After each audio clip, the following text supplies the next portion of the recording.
sabiendo de que Dios tiene todo en el control de sus manos. Él es soberano. Bien, vamos a nuestra carta de estudio esta noche. Vamos a 1 Tesalonicenses capítulo 2. 1 Tesalonicenses capítulo 2. Y vamos a avanzar un par de versículos esta noche.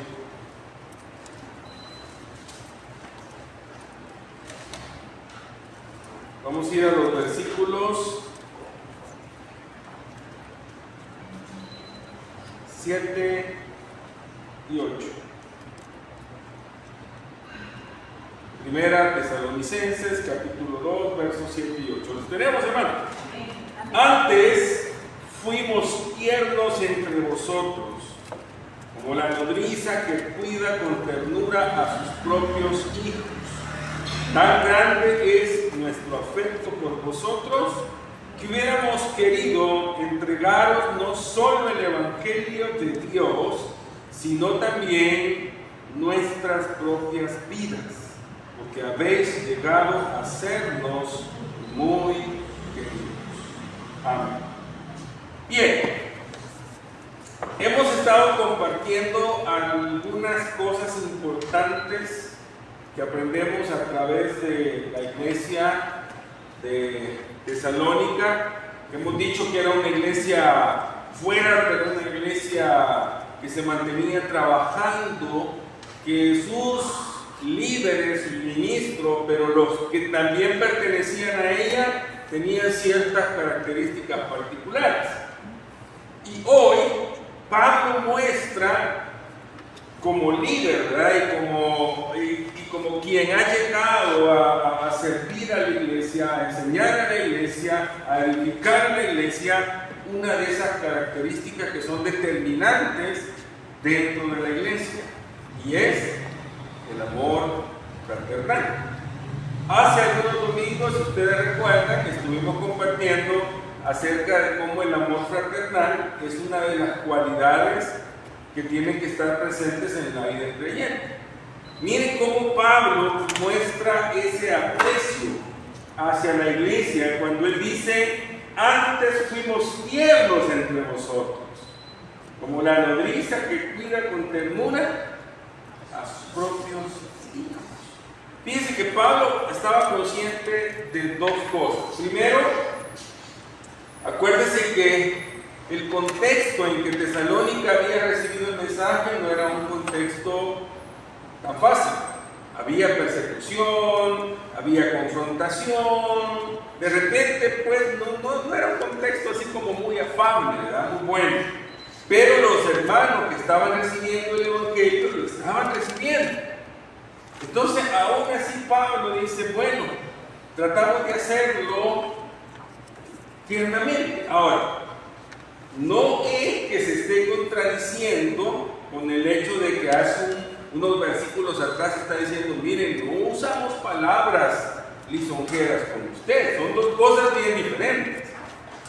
Una cosa es que busquen palabras lisonjeras y de adulación, y otra cosa es que le hablen tiernamente a la iglesia. Son dos cosas bien diferentes, ¿verdad? Son dos cosas de repente que en algún momento alguien puede decir: bueno, y no le quiere hablar con cariño, con ternura, dice Pablo, pero una cosa es el hecho de que Pablo está tratando de que la iglesia en algún momento sienta el aprecio que él tiene por ellos, y otra cosa es que en algún momento Pablo esté tratando de hablarles solo lo que a ellos les gusta, ¿verdad? O solo lo que en algún momento no los va a ofender, e incluso, como hemos dicho muchas veces, el problema es que eso nos lleva por direcciones incorrectas.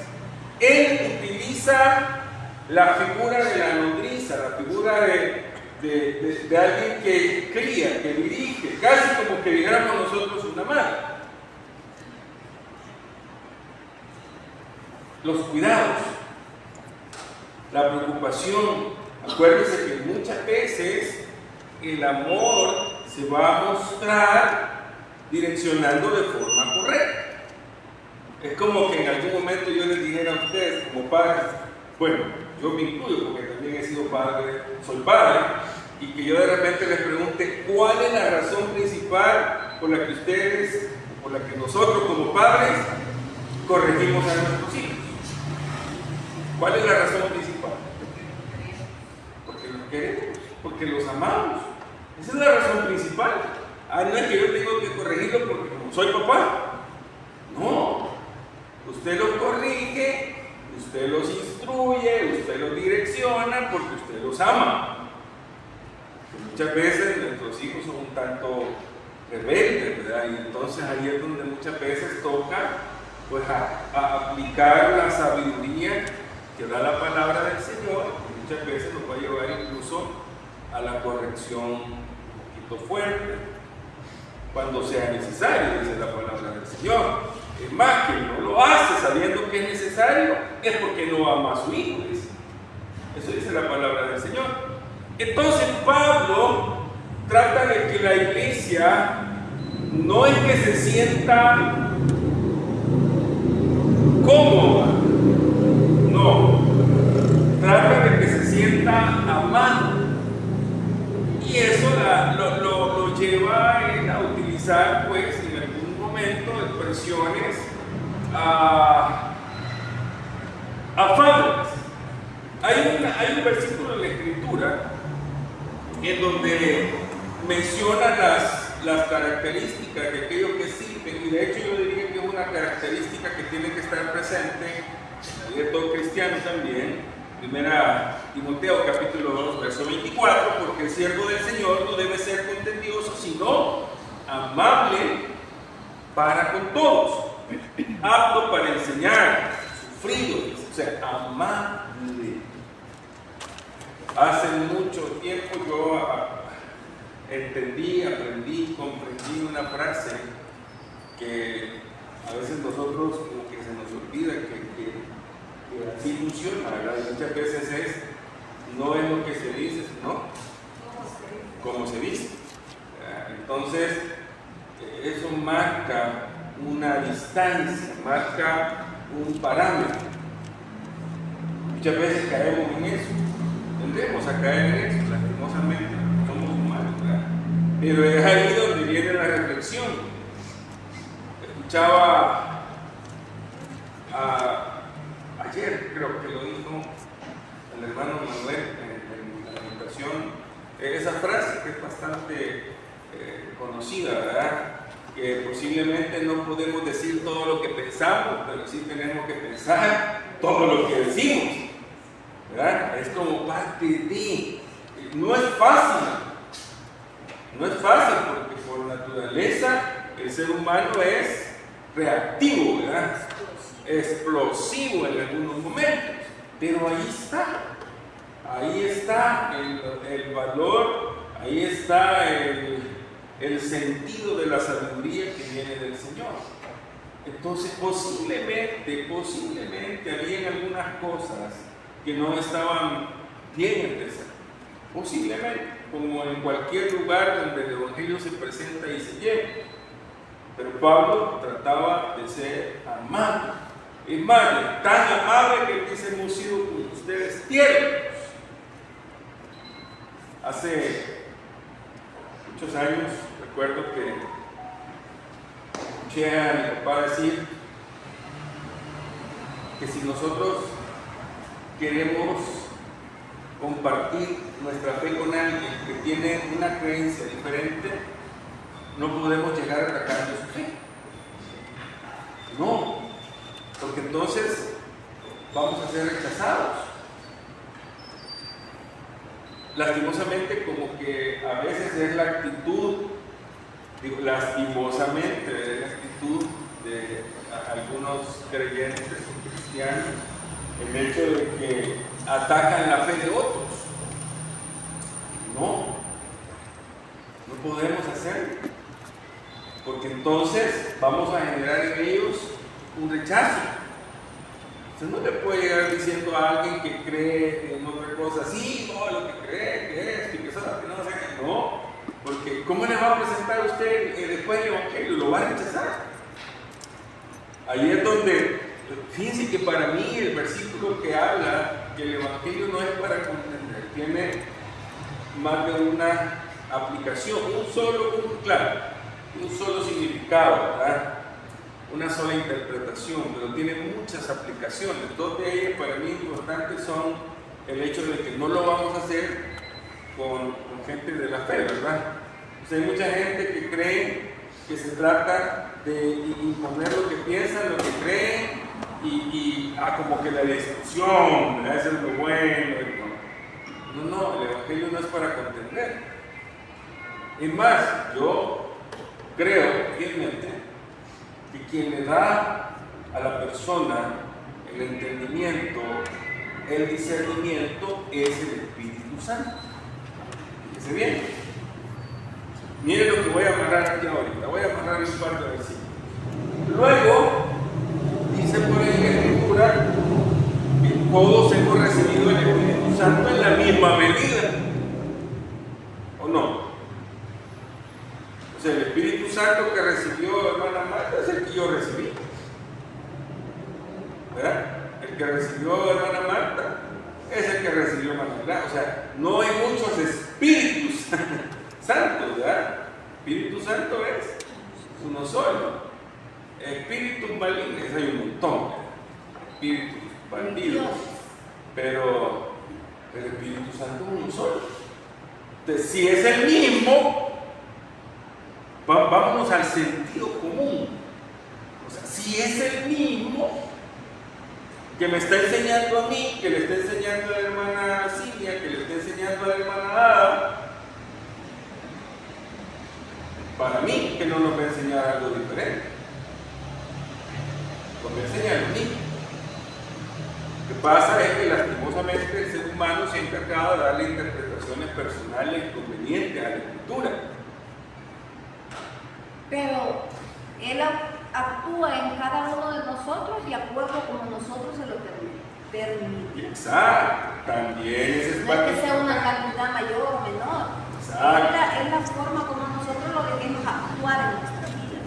Sí, exacto, ese es otro punto importante. Porque en la medida que usted ve que la obra del Señor continúe en su vida, eso se va a hacer evidente. Pero en el conocimiento no nos va a enseñar cosas diferentes. Ahora, que Él puede manifestarse de formas diferentes, claro que sí, Él es soberano. Puede hacerlo diferente en usted, sí, claro, Él es soberano, pero la enseñanza es una, ¿verdad? O sea, no hay muchas escrituras, hay una sola escritura. No hay muchas interpretaciones, hay una sola. Por eso es importante que una de las cosas que más golpea la iglesia en general, el contexto creyente, el contexto cristiano, el contexto evangélico, el contexto espiritual, como usted lo quiera llamar, es el hecho que la gente no lee la Biblia. No la lee. O sea, solo escuchan y no van a ver si eso es cierto. Cuando la Escritura claramente nos dice que nosotros tenemos que escudriñar la Escritura, que tenemos que estar atentos a la Escritura. Eso nos dice la palabra, que tenemos que desearla. Una de las cosas que decía mi papá era eso. Yo recuerdo que él siempre me decía: todo mensaje tiene que ser sustentado con la palabra del Señor. O sea, tienen que estar ahí los versículos que le dan soporte. O sea, no se trata de lo que yo creo, lo que yo pienso o lo que me han dicho, porque muchas veces sucede, lastimosamente, y eso no es nuevo, hasta en el tiempo de Jesús. Y fue una de las cosas que Jesús le señaló y le dijo: el problema es que ustedes están cayendo en seguir mandatos de hombres. Ese es el problema. Entonces, hemos caído en el hecho de que, por eso las diferentes finanzas, porque muchas veces la gente piensa o siente que así debería ser y no van a la palabra del Señor. Pablo lo que estaba haciendo, a pesar de ese contexto difícil, complicado, siendo amable en la predicación del Evangelio. Ahora, si es cierto, en algún momento el Evangelio va a ser confrontativo, ¿verdad? Porque si mi condición como ser humano es de pecado, la palabra me va a confrontar. Pero ahí es donde nosotros también tenemos que entender que la palabra no solo es para señalar el pecado. Pues esas son las malas noticias, ¿verdad? Las malas noticias es que somos pecadores. Pero el Evangelio no es de malas noticias. Por el contrario, el Evangelio es de buenas nuevas de salvación. Entonces ahí es donde nosotros tenemos que hacerle saber a la gente que Dios le ama. Y que nosotros también le amamos desde el momento en que usted se toma el tiempo para hablarle del Evangelio a otra persona, ahí usted está mostrando que le ama. Fíjense. Y de hecho es una de las cosas, hay cosas que son curiosas en la Escritura, ¿verdad? Y si usted lee, bueno, si usted lee Juan 3:16, todo lo podemos, ¿verdad? Si hay alguien aquí que no, creo que todo, ¿verdad? Porque de tal manera, ya usted conoce, Juan 3:16. Pero aquí viene lo curioso, primera de Juan 3:16. ¿Cuántos se pueden también primera de Juan 3:16? ¿Ah? Búsquenlo, hermanos. Primera de Juan 3:16. Y miren la conexión que tiene. Primera de Juan 3:16. En esto hemos conocido el amor, en que Él puso su vida por nosotros. También nosotros debemos poner nuestras vidas por los hermanos. Ya veo la conexión de primera Juan 3:16 con Juan 3:16. En Juan 3:16, Dios da a Jesús por nosotros. En Juan 3:16, porque nos ama. En primera de Juan 3:16 nos pide que nosotros demos nuestra vida por otro para mostrar realmente que los amamos. ¿Miren qué interesante? A mí esa es una de las conexiones curiosas de la palabra del Señor. En esto van a conocer que ustedes son mis discípulos y que se amen unos a otros. O sea, el amor fraternal. Pablo, ya estaba entre hermanos. O sea, el amor fraternal, decíamos el domingo que el amor complementa el amor fraternal, ¿verdad? Porque hay una relación que debemos tener entre nosotros que es importante. Claro que sí. Pero hay una relación que tenemos que buscar también con aquellos que no conocen del Señor. Y ama el amor. De hecho, el Evangelio camina en dos direcciones, siempre lo hemos dicho. Hacia arriba en nuestra relación con Dios y hacia los lados en nuestra relación con los demás. Así funciona. ¿Y qué mostramos nosotros entonces a través de nuestra vida? Pablo lo está diciendo. Es más, miren, si nosotros no solamente quisiéramos presentarles el Evangelio, sino que nosotros quisiéramos darle nuestra propia vida. Eso es lo que está diciendo Pablo. O sea, Pablo está tratando de entender que ellos son importantes para él.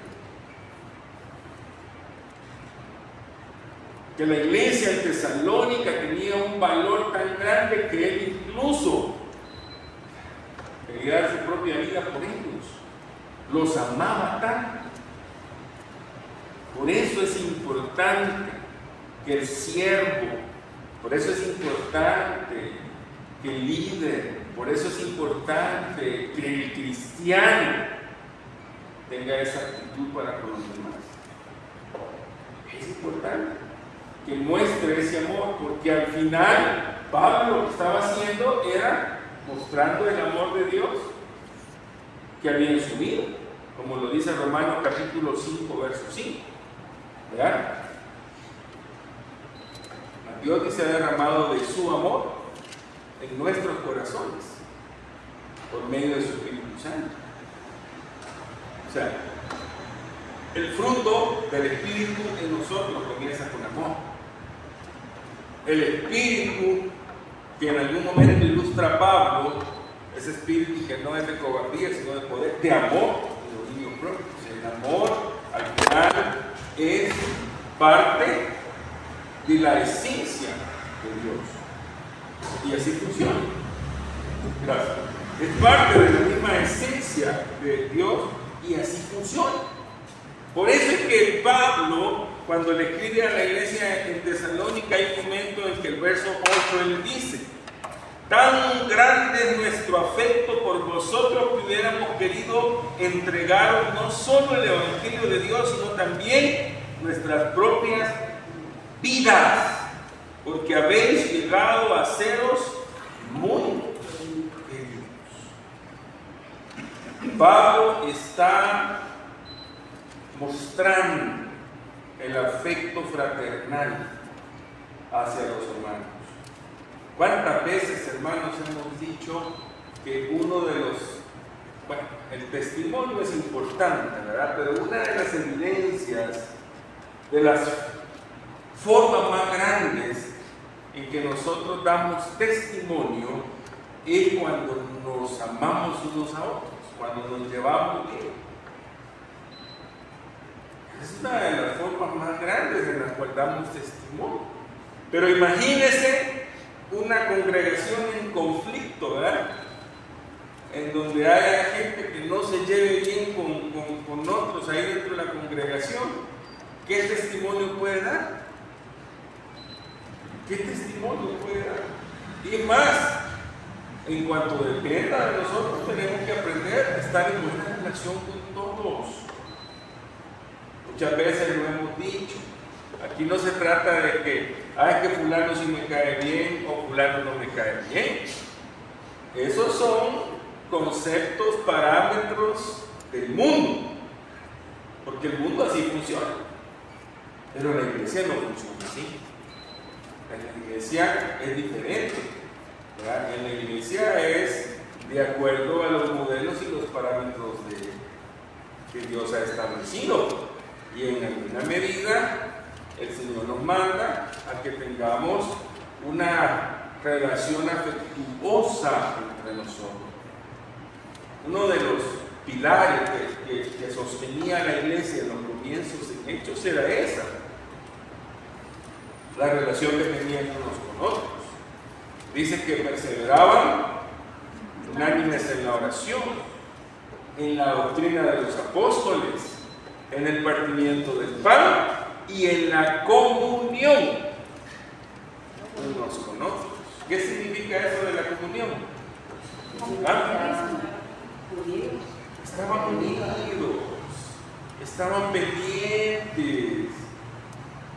La iglesia que describe Hechos menciona que incluso dice que los que tenían sus cositas, que tenían más recursos, dice algunos de ellos incluso vendían sus propiedades y lo traían a los apóstoles para que se repartiese de acuerdo a la necesidad de cada uno. No era de que, miren mi resto, están todos para... No, ese es relajo, ¿verdad? No. Era de acuerdo a la necesidad. Muchas veces hemos tenido la oportunidad de servir de esa forma, tanto dentro de la iglesia como fuera de la iglesia. Porque las necesidades en las diferentes familias muchas veces también son diferentes, no son las mismas. Y muchas veces el Señor nos da la oportunidad de hacerlo. Pero era uno de los pilares que sostenía a la iglesia, la buena relación de la congregación. Pablo está tratando de dar ejemplo de cómo debe ser esa relación. Pablo está diciendo, miren, si hemos hablado de que hay que tener mucha energía para predicar el Evangelio, hemos hablado, dice que tenemos que agradar a Dios antes que a los hombres, hemos hablado de que tenemos que predicar con la verdad, pero también tenemos que hacerlo amablemente, porque entonces vamos a poder ver esas puertas abiertas. Siempre hay más de alguien que en algún momento va a rechazar, ¿verdad?, que le presentemos el Evangelio. Eso ha existido siempre y va a seguir existiendo. Pero usted tiene que también tomar en cuenta que mucho de eso depende de cómo usted se presente ante la persona. Tenemos que ser amables con los hermanos dentro de la iglesia. Claro que sí. Claro que sí. Tenemos que exhortar, sí, pero exhortarlos no es regañarlos, sino que es animarlos. Es una palabra que como que siempre ha generado confusión, ¿verdad? La gente cree que exhortar es regañar, ¿verdad? Ya lo voy a insultar, decía alguien por ahí. No. Exhortar es animar. Eso significa realmente. Y debemos animarnos unos a otros. Fíjense que hace años nosotros teníamos unos amigos, una pareja de casados, pero una vez, pero él no era convertido, pero ella sí.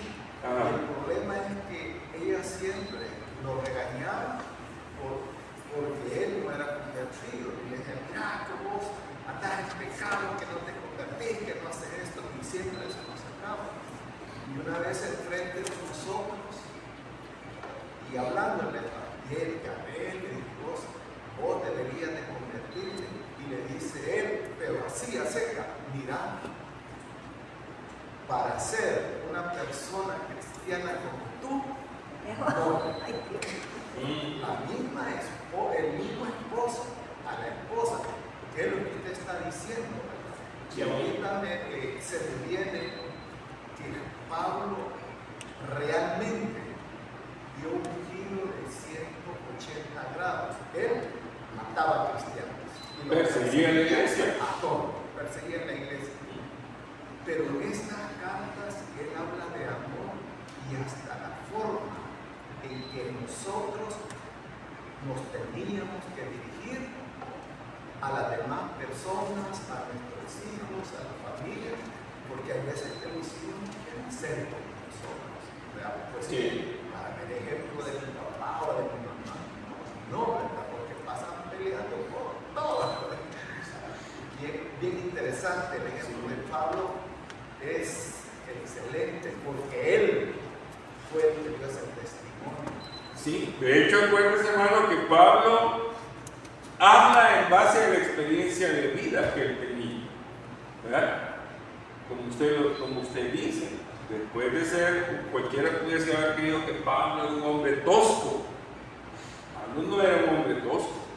Y más, yo creo que Pablo era hasta un hombre un tanto sentimental, ¿verdad? Un tanto, no tan duro, ¿verdad? Lo vemos a través de muchas expresiones que él utiliza, porque no se avergüenza de decir, hermanos, yo los amo. Fíjense que ese es, por ejemplo, un problema que a veces es hasta cultural, ¿verdad? Que yo no estoy acostumbrado a andarle diciendo a nadie que lo quiere.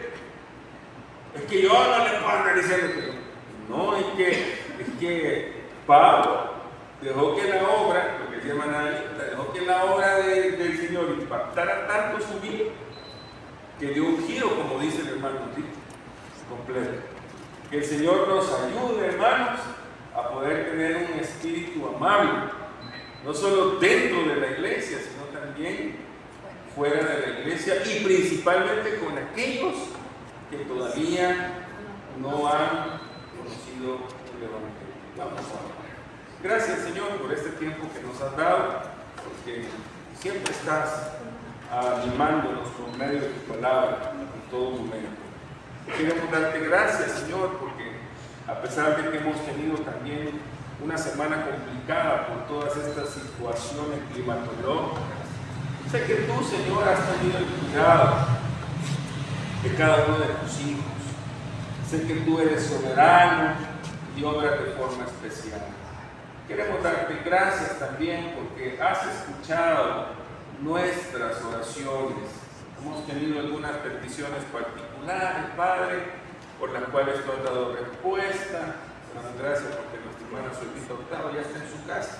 Confiamos en que su recuperación va a ser completa. No dejamos de orar también por nuestra hermana Molita para que tú completes la obra en la vida de Cristo. Te damos gracias, Señor, y te suplicamos pues que esta noche, a pesar de que hay un diagnóstico de lluvia, tú puedas ayudarnos también y que no olvidemos que nuestra confianza está puesta de forma completa en sí, Señor. Llévanos con tu bendición hasta nuestros hogares, en el nombre de Cristo Jesús. Amén. Bien, hermanos, que el Señor les bendiga. Con cuidado. Creo que la lluvia nos va a dar tiempo de llegar